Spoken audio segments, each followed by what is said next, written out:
CM साहब को BJP बचने देगी। देखिए, बीजेपी पहले ही शिंदे और अजीत पवार को पैदा कर चुकी है, समझ रहे हैं ना आप चिंता मत करिए।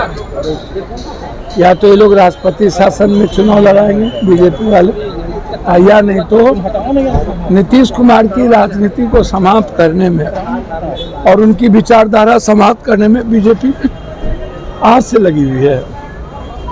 बीजेपी किसी को छोड़ी है? अभी आजसू को बर्बाद किया कि नहीं?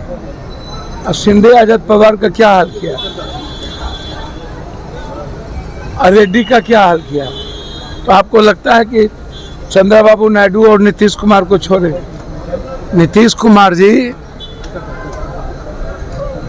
को हाउस डिसॉल्व करके चुनाव में चले जाना चाहिए। नीतीश कुमार कौन बीजेपी के कोई भी नेता नहीं गए थे?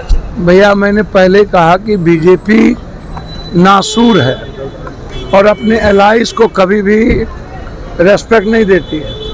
यदि एलाइज गठबंधन धर्म का और एलाइज का सम्मान कोई देती है तो वो कांग्रेस है।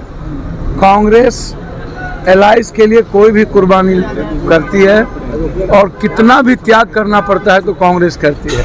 चाहे आप अखिलेश जी के साथ देख लीजिए या लंबे समय से आरजेडी के साथ देख लीजिए। तो ये जो आरजेडी के साथ सोनिया गांधी जी और कांग्रेस परिवार का रिश्ता है, उसका सम्मान तो करे। 6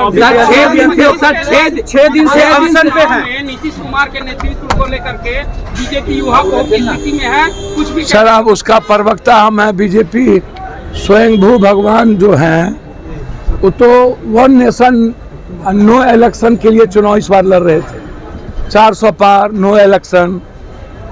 और वो अपने सामने में जिन लोगों ने उनको कभी चैलेंज किया उसको वो बकसने वाले हैं क्या? और क्षेत्रीय पार्टी के तो बीजेपी दुश्मन है, कांग्रेस ही रेस्पेक्ट देती है। और मैं इतना जानता हूँ, या तो राष्ट्रपति शासन ये लोग लगवाएंगे या तो पार्टी तोड़ेंगे, नेतृत्व बदलेंगे और समय के पहले ही चुनाव करवाएंगे। वहाँ तो जा रहे ना बीपीएससी और की चिंता किसी को है? लोग यात्रा पर, यहाँ कोई यात्रा करने की जरूरत नहीं है। बिहार के यूथ की गंभीरता को समझने की जरूरत है।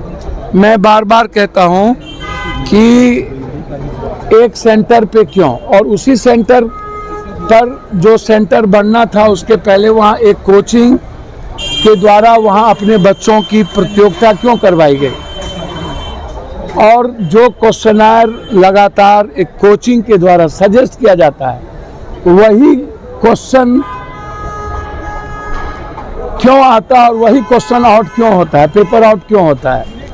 मैं तो यही सवाल खड़ा कर रहा हूं कि आप लगातार 90 के पहले के दशक से लेकर आज तक बिहार में एक ही जिला नालंदा जो जनक बन गए हैं पेपर लीक के, भ्रष्टाचार के। आज तक कोई भी सरकार जो 40 सालों से है वह पेपर लीक को रोक क्यों नहीं पाए? बच्चे और युवाओं के भविष्य के साथ खिलवाड़ ये लोग क्यों करते हैं? और ये लोग पेपर लीक के माफियाओं की संपत्ति पदाधिकारी, मैं कई बार कहा हूँ कि बीपीएससी हो या एसएससी हो या यूपीएससी हो, ये भ्रष्टाचार, ये महाडकैत हो चुके हैं। इन जो बीपीएससी के चेयरमैन पद पर रहे हैं 90 के पहले से कितने जेल गए हैं और संपत्ति किसी की आज तक जांच नहीं हुई है। तो हम तो कह रहे हैं कि बीपीएससी के सभी लोगों की संपत्ति जांच हो और जो माफिया इसमें इन्वॉल्व है 3 महीने के अंदर एसपीटी ट्रायल हो, हाई कोर्ट के मॉनिटरिंग में हो। और सवाल मेरा सदन में भी यही था कि कब तक इस देश में बच्चों के भविष्य के साथ खिलवाड़ होगा? कब तक बच्चे अपने भविष्य की चिंता करेंगे और आत्महत्या करते रहेंगे? और कब तक इस देश में एग्जामिनेशन पेपर लीक होता रहेगा? वैसे ही तमाम खबरों के लिए आप सभी बने रहिए हमारे साथ और देखते रहिए बिहार उज्ज्वल न्यूज। अब तक हमारे YouTube चैनल को सब्सक्राइब नहीं किया है तो जल्दी से सब्सक्राइब कर लीजिए। फेसबुक पेज को भी फॉलो कीजिए। वीडियो पसंद आए तो खूब लाइक कीजिए, शेयर कीजिए, कमेंट कीजिए। वीडियो देखने के लिए आप सभी का धन्यवाद।